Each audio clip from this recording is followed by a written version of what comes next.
is up, Internet? It's your boy Brando and Mr. Christopher House, and welcome to another episode of the Otaku Remix.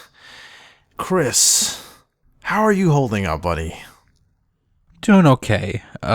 Between the pandemic, the, other strains of life itself, and as well as having to record this for a fourth fucking time. Yeah, we don't gotta mention that. Technical errors and other human errors aside. I mean, it's appropriate for what we're talking about today. Yeah. But we are finally getting to talk to everyone online about the long-awaited Final Fantasy VII Remake. Woo! Just thinking about it. It's a big one. Yeah, it's a big one, ain't it? Where do we even begin? does FF7 mean a lot to you?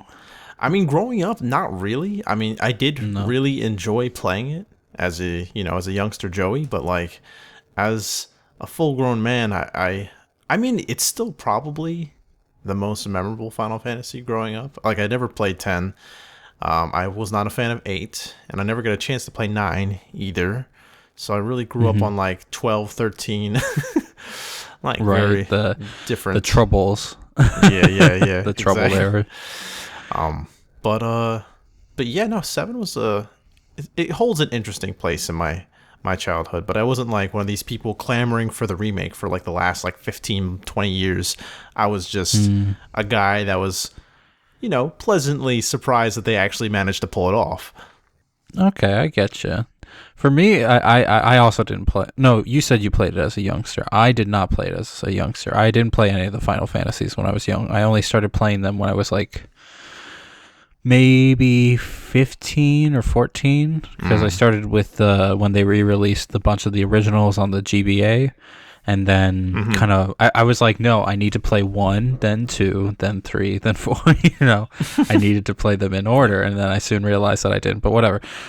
So 7 was one I actually never fully finished on my own, but through osmosis and as well as just like reading about it and like listening from other people, I know the entire plot. Yeah, more or less. The game is just like so imprinted in the zeitgeist of, absolutely, like, and so like pop culture. And for me, like that, I know the intro section, the first disc, really well, and after that, it's more like there's certain highlights of it that I think like, wow, this is why this game means so much to certain people. That makes so much sense. These characters work. But like, I was not there for the technological revolution that was the 3D storytelling, Yeah. So like, I wonder if that makes a different impression of the legacy of this game on me. Yeah, you and I are close in age, and like we kind of came around in an era where like that was sort of commonplace growing up. But I mean, we don't have to get into the technicality of that. It definitely probably made a difference, like growing up and seeing the transition from like SNES to like N64 or what have you. But like in general, now that we have both completed this odyssey of a game with the four, this remake, this remake with the knowledge present and past, God, like, what is your initial reaction to the whole experience, if you could summate it in like a sentence or a paragraph? You love these snippet comments, and it's like, but I have such complex thoughts. Ultimately, condense it. Yeah, condense it in this 40-hour podcast. But in one sentence, I would say that the game works, and Square Enix finally has a Final Fantasy to be fully proud of for the first time in like a decade. Ooh. Out the gates, I should say. 15, they managed to cobble together post-release, but this game came out day one and was good. Yeah. I take your meaning. I know exactly what you're saying. Like 15, I hear after all of the DLCs, like the episodes for Ignis, Gladio, etc., really kind of fleshes out a fully formed narrative for that game. And that game had such a struggle with its direction, not only technically and overall just game design, but the narrative itself also kind of whipping around what it wanted to do. So yeah, Final Fantasy VII Remake comes out, and it's just a really solid, beautiful product, which is something Yeah. or kind of lacking these days. I would disagree to that. On the Japanese side of things, and I would even disagree entirely, to be honest. I think we've been missing it from Square Enix in terms of their development, but like, you know, they published Nier Automata, and that was a fantastic product. So like, in terms of Square Enix's in-house production, this is something they can be proud of. But otherwise, I would disagree that like we haven't had a large storytelling game like before. Yeah. Okay, I can see that. Well, I mean, there's a lot to dig into. I guess we might as well dig into the meat of it. Some of the more interesting elements. So, I mean, this game comes out, and, you know, we both experienced it. Before we progress 5-6 minutes into this podcast, I guess we'll go ahead and do it. Spoiler warning ahead for all sorts of Final Fantasy VII content, not only the remake, Advent Children, Crisis Core, I don't know what else is there. Oh, and the original fucking game. Yeah, that too. The original game from 23 plus years ago. Because that one too. Yeah. So moving forward with that little disclaimer visually. I feel like that disclaimer in of itself spoils the remake because it tells you, by the way, you need to know the original game to talk about the new one. I know, and like, but that's how this game is like made and like written and just to be experienced. It is like almost heartily entrenched in the context that you have played Final Fantasy VII, or you know what happened in Final Fantasy VII original, and now we will right around that. And it's kind of a strange experience. It's not very... Would you say this game, the way it's written, is welcoming to new players? It is up until a point. Like, when you start it, it's like, I was going in with the mindset of like, okay, I'm going to imagine like I don't know what's going on. And like, you know, characters are, you know, you start with the traditional Final Fantasy like in media res, where you're just in the middle of this bombing attack, and characters are acting like, you know, they would because they're so ingrained in the world, and it's fun. And it's only when the new elements, the whispers come in, that things start getting to be like, oh, if I didn't know this character's, you know, fate from the original game, then this scene would have no impact at all, you know? Yeah. Like, it's very awkward in that regard. But other than that, and to be fair, that's like maybe like 10% of the game's entirety. But it's still a significant portion. It's probably like the thing everybody's talking about right now, and probably why they even did it in the first place. I'd say it's a little bit more than 10%. The way the ghost, like the whispers, the Arbiters of Fate. I'm just gonna call them whispers because that's too long to say Arbiters of Fate every time. But well, they're in canon they're called whispers. Okay, yeah, they are. Definitely, I feel like more than 10%, and also the interjection of Cloud's sort of Mako poison flashbacks of Sephiroth constantly. See, I'm okay with those because, like, it's a way to spread out his backstory. My only frustration with it is that, like, those flashbacks. What I was hoping is that and since we're in spoiler territory, at the end of this game. At the end of this game, in the original, where this game ends, when you escape when you escape Midgar, Cloud tells the entire party about his memory of the Nibelheim incident. Yeah. And in this game, they kind of give you sorts of flashbacks of it throughout the game, but they don't tell you that it's the Nibelheim incident. You know what I mean? Yeah. And so I was hoping that it's like, oh, this all these flashbacks culminate to the last chapter being the Nibelheim incident, where you have to, and the addition that they would give is that you can fight Sephiroth at Nibelheim in this game, because that would be a way to have your final fight be Sephiroth, and it still makes sense in the canon of the story. And that made too much sense for Tetsuya Nomura to do.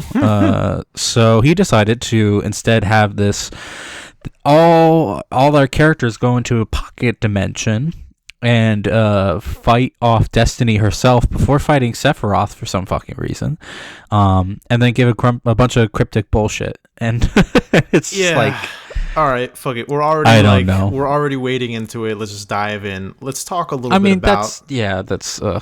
We'll talk about the ending. I mean, we might as well. Sucks. It is a point of contention. Again, spoilers, when I say when we're talking about the ending. After when they reach the end of the bridge, when they go into the pocket dimension. Yeah, there's a lot to be discussed there. Because everything before that, everything from the Shinra building till that point is fine. Yeah. I want to preface, like this game starts in like probably I would say the first half of the experience of Final Fantasy VII Remake is very much like traditional remake fare. Like it feels like what we kind of discussed previously, like something more akin to like the Resident Evil 2 and 3 remakes that we've been blessed with recently from Capcom. Like just better characterization, better produced, better like game mechanics for old games that kind of reimagine them in a modern sense while still kind of capturing some of the best elements of those old games. And I feel like those two games were an effort to both capitalize on a nostalgic market that loved those original games while also catering to a new market of like people who didn't play them when growing up and like are still interested in that series. So like that's what I thought this game was going to be, and it kind of is, but it really isn't at the same time. It's like 60 to 70% that, and then it becomes something else. And so this conversation about the whispers, and as we enter conversation about the ending of the game, the whispers are like this sort of meta-narrative tool talking about how you were describing, has to be overly complex. It's like talking about different timelines of the Final Fantasy VII story, and it's just getting really confusing. So at the end of the game, you get to this point where fucking Aerith, Doctor Strange, is a portal and talks about the crossroads of destiny and how it's going to be like this, right before you fight against, the whispers, which kind of control, I guess, the timelines or the outcomes that are supposed to happen. The way that it is described in the game is that the whispers are like these shadowy figures, magical figures that work to maintain the timeline. So they work to prevent things from going differently than they did in the original game. Mm-hmm. Now, that makes sense, in that correlates with their actions up until the very end of the game, where it seems like they're helping out an alternate timeline Sephiroth. So that's where it gets that's where it goes from just being confusing to straight up convoluted. a little bit here. So here's what I'm trying to say. So like you were saying, like they seem to be trying to reinforce that the things in the original, we'll call it the prime Final Fantasy VII timeline, happen again. So there's a moment where some divergent things happen. Like for example, Sephiroth attempts to kill Barret, but the Whispers don't allow it. They save him, and they think there's some sort of cryptic message that this death does not belong to him or some ilk. And then you get towards the end, and there is a moment where Cloud encounters Sephiroth, and Sephiroth invites him to fight against Destiny alongside him, so to speak. Mm-hmm. And so you do fight against the Whispers, and the culmination of it, the Harbinger of Destiny, I think, is the final boss. Yep. And you fight against him and the three lackeys, which... Don't worry about it. We can bring it up later. Yeah. I've heard, since our last conversation, I've seen multiple things, not only about them potentially being the characters from Advent Children, but them also being potentially like Cloud, Sephiroth, and Barret from the Prime timeline, trying to keep it together since they use similar fighting style. I know, it's crazy. Oh my god, that's dumber. I think that's dumber than the Advent Children poll. It is. Anyway, but the point being that there is so much ludicrous extraneous ideas being injected into what I used to think of as a fairly simplistic Final Fantasy story, that things are quote unquote simplistic Final Fantasy story. As simplistic as Final Fantasy gets, comparatively to some of its successors afterwards. But Ah, man, so there's a lot to dig into. So, with regards to the timelines, in regards to Sephiroth, we'll take it one at a time. Thing. So, like the timeline shit, just I don't even want to speculate on it because even here's the thing: if I guess it right, that's not going to be satisfying, and if I don't guess it right, it's because they pulled some like BS out of their fucking asses, and it's just like, yeah. I just find no satisfaction in trying to guess these sorts of things. I'm not trying then again, I also didn't when Metal Gear was still a thing. Yeah, so, yeah. I'm not trying to dig into like what can and what will, but like the writing of it specifically is what's getting my goat a little bit. So, one instance, for example, you brought up the Nibelheim incident. Let's talk about Zack for a second. So, a character they don't even name. For the people who don't know. In this game, Zack is not named. Yeah, so you don't know it's Zack, but for those who have been around for the last couple decades, the black-haired, spiky-haired guy who's dressed exactly like Cloud with the Buster Sword at the end of the game is Zack Fair, Aerith's ex-boyfriend and Cloud's friend and mentor and a fellow soldier, and god damn, like, okay, so the way they handle Zack's he's supposed to die in that moment. They basically when they go in that portal dimension, it seems like they the scene appears that of Zack fighting off the soldiers before he is originally supposed to die. Yeah. And then Cloud, when you defeat the Arbiter of Fate, we'll just call her Destiny from now. Yeah. When you defeat Destiny, Zack does not die, and is instead succeeds and walks with Cloud back to Midgar. And it's like, okay, so does that mean that Zack in this timeline is still alive? Yeah, that's you know what I mean. Did Cloud's actions in the future save Zack in the past? And if so, then we already have a continuity loop. But whatever. Yeah. So. It's just I don't feel like it's even worth talking about. I mean, it is worth talking about, but it's not worth thinking too hard about. Yeah, no one has the answers, so don't. I mean, everyone have feel free to. Tetsuya has the answers. Yeah. Tetsuya Nomura. The God Hand. But besides him, everybody else, feel free to exercise your brain if you want to shoot ideas down below. I mean, I'd love to hear whatever, gossamer idea you have, honestly, because it is kind of silly at times and enjoyable to some degree, but I'm not going to try and stretch my brain to the point to wonder what the deal is with that. I'm going to leave that to Nomura. But still, the contrivancy of it still kind of baffles me at times. That and Sephiroth himself. So it's like there is some sort of notion that Sephiroth understands that he is destined to fail, and so people have speculated, whether or not this Sephiroth is like the original, if this is the, this timeline Sephiroth who is aware of the failure that is to become him, and etc. etc. So yeah, I know. I'm not trying to dig too deep into it, but these are things that they've thrown at me. I can't ignore them now. Here's the fucking thing, okay? For this game, Sephiroth is a fucking half-attached corpse in the ice in the fucking northern plains at this point. That's what he should be at this point. He's supposed to be. And everything else, every other time you see Sephiroth, it's either a hallucination or it's Genova, making copies more or less. And that's what it's. That's God. Okay. Like you're having like this is what is so frustrating. And no, it's just like Sephiroth needs to be that for him to work as a villain in the original story, because in the original story, Sephiroth doesn't make any sense. He is supposed to be dead, and yet he's walking around. And that's a whole mystery in of itself. And it's like, okay, we got to figure out why. And the reason why is because of what I just listed.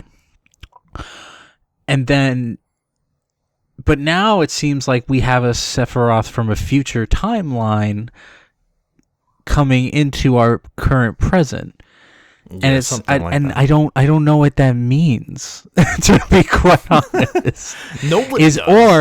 Or it could be that they have knowledge of the future, so all of these Sephiroths are still just clones or whatever. I don't know. But the point being is that, like, Sephiroth is supposed to be a personal enemy to Cloud because he's a hallucination. He only exists in Cloud's head. And that's where his power comes from. His power doesn't come from the fact that he's the strongest fucking thing in the world. That's Jenova. Jenova is the strongest fucking thing in the world. Sephiroth is just an image in Cloud's head. And that's what makes him so powerful. And for this new twist to be like, oh, but Sephiroth now has time powers, it's like, well, yeah, then it kind of loses that kind of edge. The discussion just goes off the rails. Yes. So for me, this ending made me worried that they would lose, that going forward, the focus would not be on, that Tifa's character would not be the friend who would do anything, even in a detrimental sense, to help her friends. That Aerith would not be the, realized, kind of flower girl who's attached to the earth and, understands that events happen for a reason, and that, whether events are painful or whether you lose somebody, their existence still goes on. I'm worried that Barrett won't be the kind of guy whose convictions are instilled in him because of tragedy. What are you worried about? I'm worried that, I'm worried, and most of all, I'm worried that Cloud is not going to be a person who is, ambivalent and without a cause because he doesn't know who he is. Like, all of those characters are strong because of those arcs that they go through. You're worried that some of the in the plot that happens after this game. You're worried that some of the great characterization and the foundation of these characters as a whole is going to be compromised by some of this by this kind of the differentiation they're kind of creating now. By this over elaborate plot going forward. That it's going to be lost in the complexity of it all. Yeah, and so that's what I'm more worried about. I don't care if Zack lives or not. I think it makes more sense for Cloud's backstory that he died. But, like, if they can rewrite it so that, Zack lived and, whatever, then okay, sure. But, like, it just makes a big plot hole because it's like, so why is Cloud with Tifa right now? Working for Avalanche if Zack is still around, Yeah. And I don't know. I would much rather the focus be on these characters and their arcs than the complexities that are artificially created by Nomura and his, and his group. Yeah, no, I mean, ideally we want. But when you read every headline, that's what it is. That's what the focus is. We'd rather have a succinct story with, the characters just fully fleshing out their own arcs and just being subservient to the overall story, which is in and of itself good. That's why it's a classic. Like, the story that they had in the original game is beautiful, and I'm not saying that they can't make adjustments to it, but the adjustments being made are you realize by the end of the game how radical they are. At first they're just kind of little ticks and boundaries. As you go through the game, you really don't feel you're curious about it because, like, it's just kind of a mysterious incursion every time the whispers show up, like when they just injure Jesse so that Cloud can end up on the mission or, like, just kind of pop in and out. They're like, what are these? When they interact with Aerith so that she finds her way to interact with Cloud or whatever. Yeah. Like, those little moments, like, okay, they happen, but you don't think too much of it yet. But, like, when you realize the scope. And to be fair, I don't think it's changed too much yet. You don't think it's changed too much? I don't think so. The biggest change is Zack being alive. But other than that, as of right now, where we are in the plot, not too much has changed. Oh, and the Avalanche crew are still alive. Maybe? Yeah, some of them are. I don't Jesse's dead. Jesse's potentially alive. Yeah, I guess, yeah. Biggs is definitely alive. Yeah, he's and Wedge might have been killed in the Shinra building. I'm not entirely certain. That was one of the most confusing cutscenes. It's like I almost forgot that it even happened. Like, we talked about this 3 times, and I never brought it up once, is that in the Shinra building, when you're climbing up, Wedge is just like on one of the floors, and the whispers attack him, and he's like, no, I can't be remembered like this, and then it fades to black, and it's like, wait, did he die? Did they throw him off the building? Like, what the shit? What the hell is going on? And like, I don't know. We'll see what happens, but to be honest, in the original game, those characters didn't play a big role because they fucking died. But who knows? We'll see. But I don't think too much has really changed as of right now. The biggest worry is that they threaten to change everything. Yeah. Small character elements changed, but I mean, we'll see what happens moving forward. Like, Zack is probably the biggest one. Sephiroth is, to a degree, a bit different, to be honest. But he is, yeah. He's a bit cloud obsessed right now, which is different than where he was in the original game. Yeah. But enough of the story. We're about 30-some minutes into this. Let's take a break from that. I know that there's probably still more thoughts to be done about the writing, but let's shift gears to a technical aspect. This game, and like from the more the physical elements of the game, the system. I know that you and I are pretty big fans of the battle system and just the overall design of this game. I think that you're saying they have a winner on their hands as far as like the template that they can use moving forward for other Final Fantasy games. Oh yeah, like, so Final Fantasy has always been a game about a party of adventurers going on an adventure and often battling monsters along the way. That's like the core elements of this game, of this series. And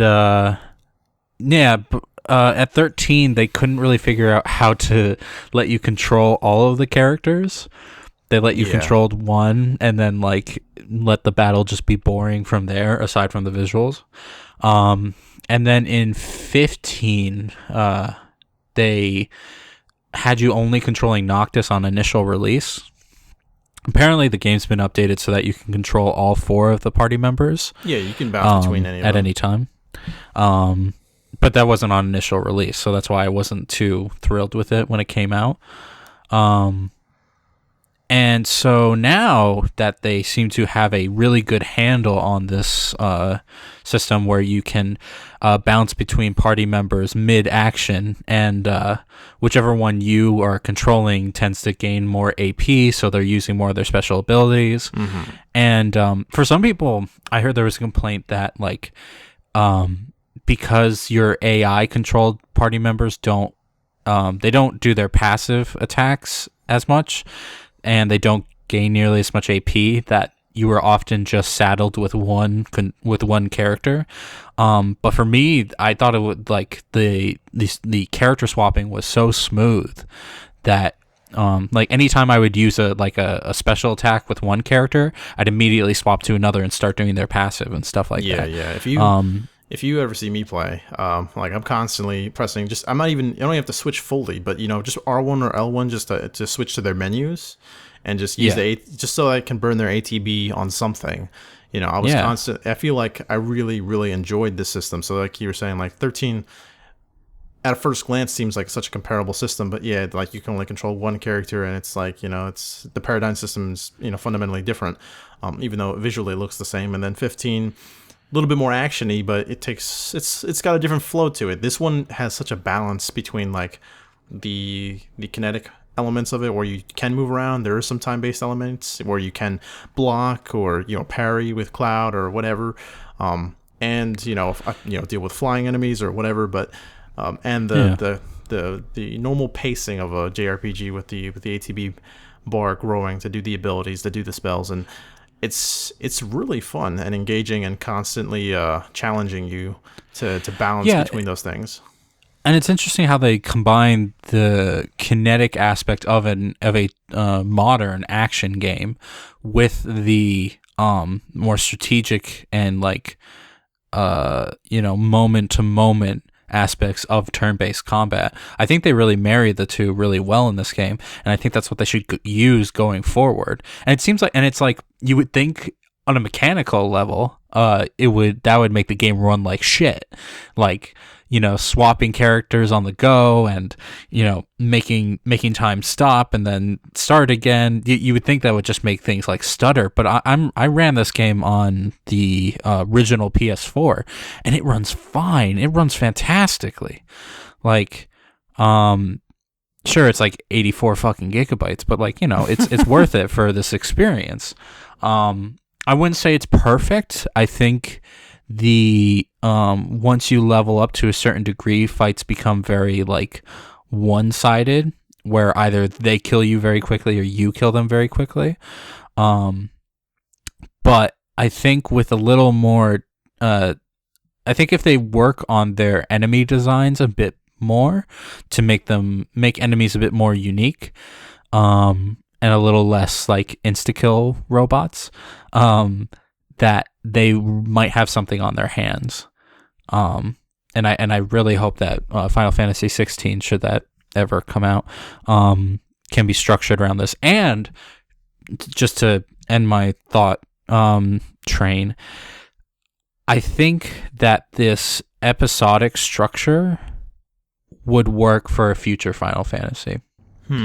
Because Interesting. a big problem I have with 15 is that its story feels rushed, because 15 is also about like 40 to 50 hours long, unless you go for all the side quests and all that shit. And to be honest, the side quests are a combination of the best and worst parts of both of these games.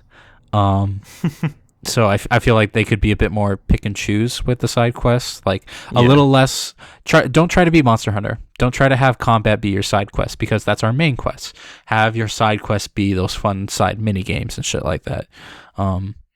But what was I getting to? What I was getting to in regards to 15 is that the main quest is like it.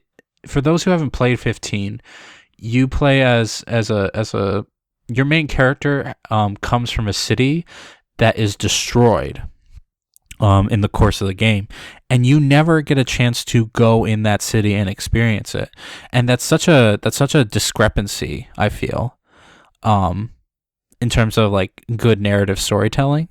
And also the fact that 15's overworld feels incredibly barren, despite it apparently not supposed to be that way. And the fact that the last act of the game feels very rushed.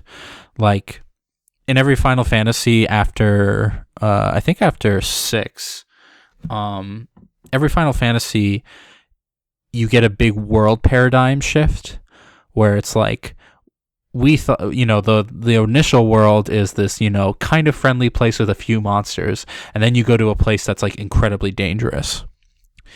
This happens in 15, but the dark world is like 2 places. Kinda, yeah.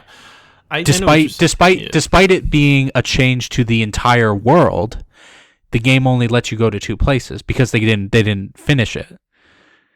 They didn't develop the entire thing.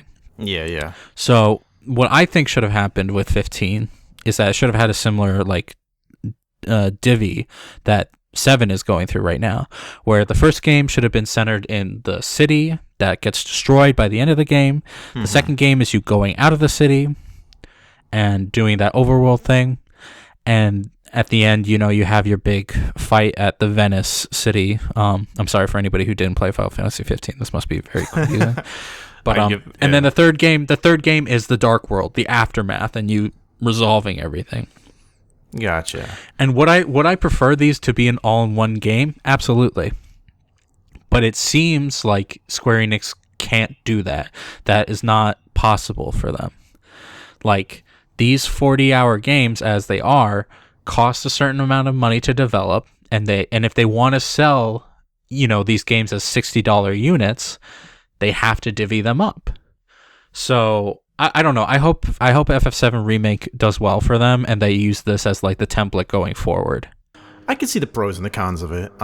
It definitely seems like I would prefer, obviously, like anybody else, to have one fully, completed, succinct product where I wouldn't have to buy multiple $60 purchases. I know nobody wants to spend $180 over, just $60 and getting the same amount of story and gameplay. But I understand they have what to account you're for that. Yeah, they have to account for that, where each game needs to feel like a complete package. And I feel like they come close to that. They come close to that in 7. I think the ending that they went for kind of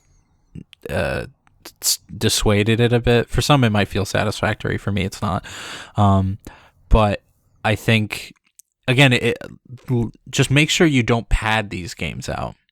Like, I would say maybe 5 to 8 hours of this initial run that I had of this game was unnecessary. Like, they were side quests where it's like, oh, go kill a monster. Thanks for killing the monster. And, you know, like, don't do that. Have more side quests like the ones we did where you have, like, a dance-off, or you have the squats or the pull-ups, pull-up contests, you know, like, shit like that. Really simple side mini-games that, like, help, like, bring new characters in and, like, have fun moments with the party and cast, and, like, make sure there's dialogue between party members that we would have missed out if we had not played them on our initial run. Like, do shit like that. Make sure side content is valuable without being essential, and you can have a really tight packaged 40-hour game. Because if you don't do that, you have to go what Atlas has been doing with the Persona series, where you keep polishing these fundamental mechanics of turn-based combat, dungeon crawling, and, like, you know, dialogue trees to a fine sheen, and then you can have a 120-hour game. But you can't have it both ways. Like, 15 felt like it was trying to do that, and it just kind of stumbles all over that. It has its successes, and it wasn't as polished as Final Fantasy VII Remake. Granted, it's covering a lot less ground, and I had a lot less development. No, I disagree. Oh, wait, are you saying 7's covering a lot less ground? Yeah. Okay, yeah, 7 covers a lot less ground, but that's what I think lets it have its strengths, is that it does cover less ground, so we get to enjoy these moments more. Whereas 15 feels like a tourist show of a Final Fantasy game. Like, it feels like you're reading the wiki of a Final Fantasy game. Something and it's like that. That's not satisfying to me. And, like, I don't know. I would like Final Fantasy to return to be the big exemplary RPG in the market, and the way it's been going for the last nearly decade and a half has not been satisfactory. No, yeah, and I think agree. I think this is the route that makes the most sense. Is it going to piss some people off that are like, oh, well, back in my day, you know, I could just buy one game and that was it? And it's like, yeah, well, back in your day, you were not playing this game. Kinda, yeah. You were playing what Persona eventually became. In a nutshell, the Square Enix story over the last 15 or so years has been a lot of trial and error. After 12 and into 13, like, there's a little bit of a slump. You know, there was a big push when 13 came out. You know, the Crystallis Novalum, you know, situation where they wanted to release 13 Verses, and then the what eventually became Type 0. All of those games in this culmination of Final Fantasy, and then after that, everything just kind of. It was a little touch and go. 14, they had to reboot it. 15 was 13 Verses after a very long and troubled development cycle. And Kingdom Hearts 3, again, very long and troubled development cycle, or just long delayed. And here we are, finally, with a game that nobody expected. Well, people wanted, but never expected. And it's just... I wouldn't say perfect, but just a really, really concise, well-produced, well-polished game with just all the right elements that we're looking for. Obviously, it's not covering the breadth and scope of the original that we would like, but it's still a very satisfying game for what we received. So yeah, I definitely think that this is the breakthrough that the company has been looking for a long time, and the breakthrough that a lot of longtime Square Enix and Final Fantasy fans have been looking for as well. So this could be something that they could use to model. Obviously what they would do for their future projects moving forward, whether it is the next Final Fantasy or whatever game they want to go for, whether it's, any sort of JRPG or action game. Square Enix covers a lot of ground, but in general, it was a very satisfying experience, very much so. I would definitely, give high remarks regarding 7 Remake. Is there any other element? I mean, we talked about a couple things. One other element I think that we never mentioned. We could probably do this pretty quickly and in passing, but it's like the music and the visuals of the game are fantastic.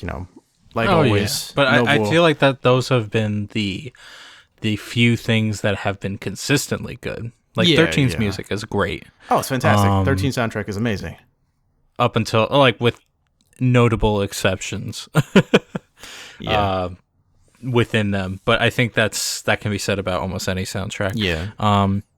But like they got Umatsu to come back, the original composer. Yeah, Nobuo always comes which back. is great.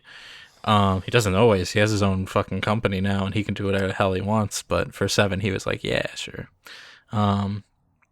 So the music's fantastic. Visuals, again, it's a Square Enix Final Fantasy game. They're always gonna look good.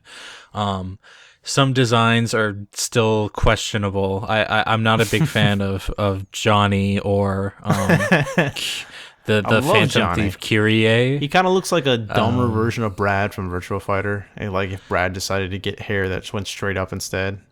I agree, but I also am just like, where in the slums do you get enough product and hair color, hair dye to do that? You know what I mean? It's not like he's from Wall Market. He's from Sector 7. From the Sector 7 slums. And it's just like, what the fuck is this? We talked a lot about like the dissonance of like character design. You get characters like Johnny and like the Angel of the Slums and like Kyrie, a couple Kyrie and a couple others, and then you have like obviously the main cast, which all look beautiful, normal anime fashion fucking model looks, and then you have, I don't know, the guy who's supposed to sell me, drugs. The NPCs. Yeah. the true NPCs. Yeah, the true NPCs. So the Fallout 4 cast. Yeah.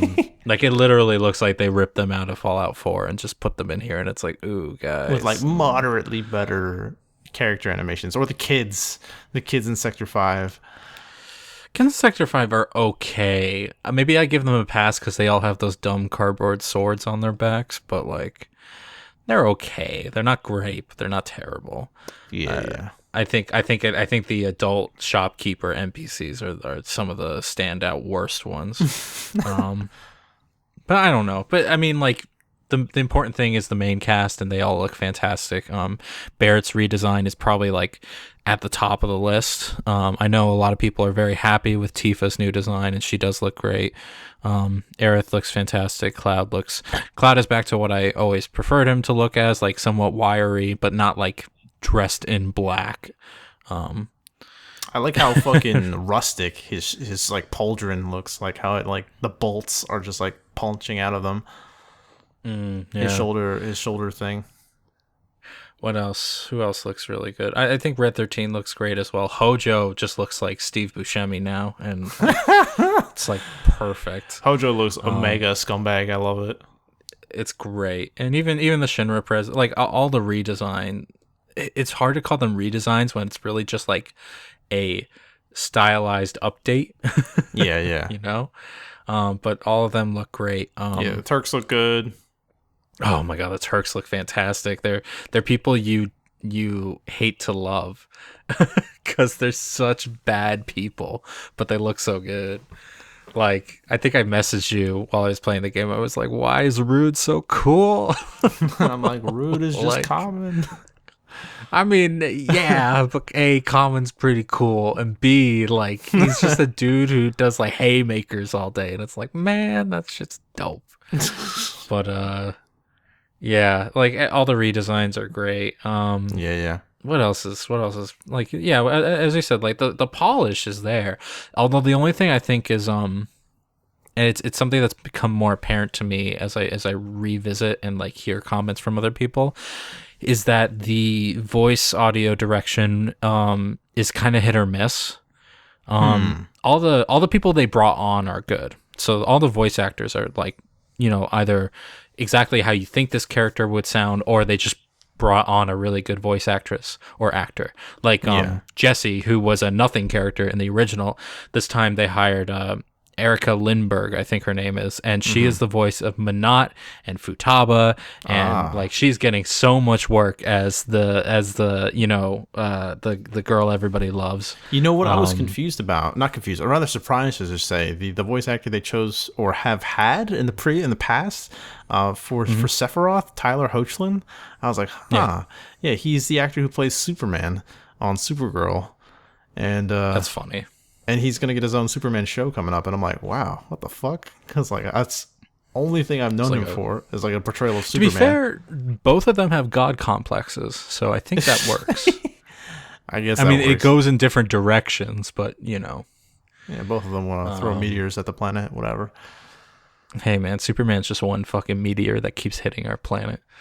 Go Lex Luthor. Anyway, what was I even talking about? Oh yeah, but about the voice actors, there's some moments where you're just like, you should have done that take again. A couple notable exceptions, a couple notable samples are and Donkey brings up that in his review, but there's one point when the Shinra president is supposed to be talking about Mako, but he says Mana.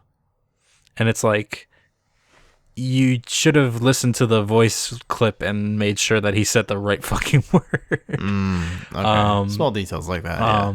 Small details like that. There's one where at the top of when the Turks are about to press the button, when Reno is about to press the button, Cloud is supposed to say the line "press it" like threateningly, but the voice actor just says "press it," and like.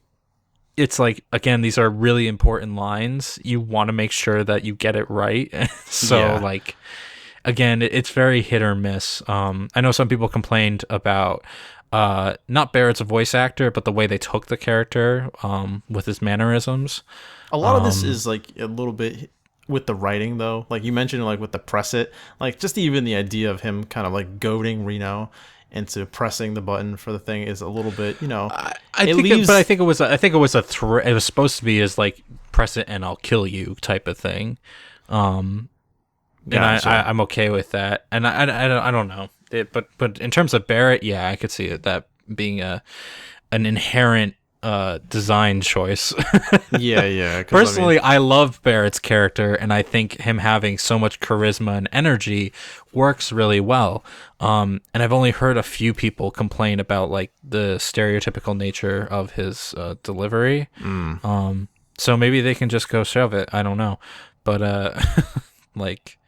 I don't know. I feel like those the level of complaints when we're getting to like Barrett and the choices they made for his character are going to be a person-to-person basis. Yeah.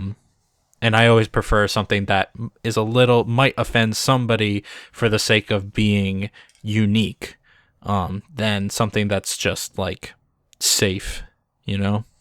Yeah. He definitely stands out. I mean, they all have like, I don't think he's offensive. No. Again, we really couldn't say, but I mean, from what I can tell, there's nothing about him that is overtly offensive that I can remember through the entire experience of the game. He is a little bit stereotypical, like minorly, but it's not his entirety. You know what I would say? There is some boneheaded elements to him, which could frustrate anybody. But that's less to do with race and just more the character. No, I don't. I think when people complain about it, I think it's more like his cadence and stuff like that, not his actions and stuff like that. You mean like you can't hear the planet crying out of pain, crying like every anything that ends in ing, you're always missing the G sort of thing. Yeah. And it's like, I don't know, like maybe I've delved into a topic that's a little difficult to talk about. Maybe. But from what I'm supposed to know is that Barrett is supposed to be this kind of hot-headed, like doesn't have perfect diction type of person. So I don't know. I think it works for his character, and I think his character is the most charismatic and honestly one of the most likable in the cast. But who knows? If people disagree, I'd like to hear from them. Yeah, he's there for the levity because, like, because I don't know. I would like to hear somebody's opinion other than this is a bad representation of a black character, because I don't see it as that. But I'm also not a black person, so I can't make that choice. That's fair. But I mean, his position, his function within the group, at least within the dynamic of this game, for sure. And I think as a whole, like, he's there to produce that energy and that levity within the group, because you're not getting it from anywhere else. You know, you're not getting it from Cloud, because he's dour. You know, you're not getting the cheekiness you get from the girls is always kind of like either flirtatious or it's just always kind of directed mischievous towards Cloud. Yeah. It's like, you know, Tifa kind of is minorly flirtatious, and then you have Aerith who just pokes fun at Cloud all the time, you know, his stiffness, you know, and then you have Barrett, who directly confronts Cloud, and also is just kind of funny, you know, because he kind of plays that, you know, sort of, most of the time he is the hardcore business guy, you know, who's there, we got a job to do, you know, blow up the planet and like all this serious stuff, and then he's just like you know, like it undercuts itself like in a sort of it's just, you know, normal comedic function, and it helps because the game needs it, because you're not getting a consistent basis of that from anywhere else, honestly, except from guys like Johnny who show up occasionally. Yeah, and Johnny's the worst type, where it's like, he's like the I'm okay with somebody who's comedic relief having a serious role in the game. I hate people that are just exist for comedic relief. Yeah, Johnny is like, he's the lowest common denominator of humor, and it's like, I understand why you're here, but I hate you, so you can go home now. Yeah, please go away. Yeah, but even though there's a trophy in the game for seeing every Johnny-related event, like, what a bunch of dicks. That's like George Lucas level of like, we know you hate this character, but I love this character.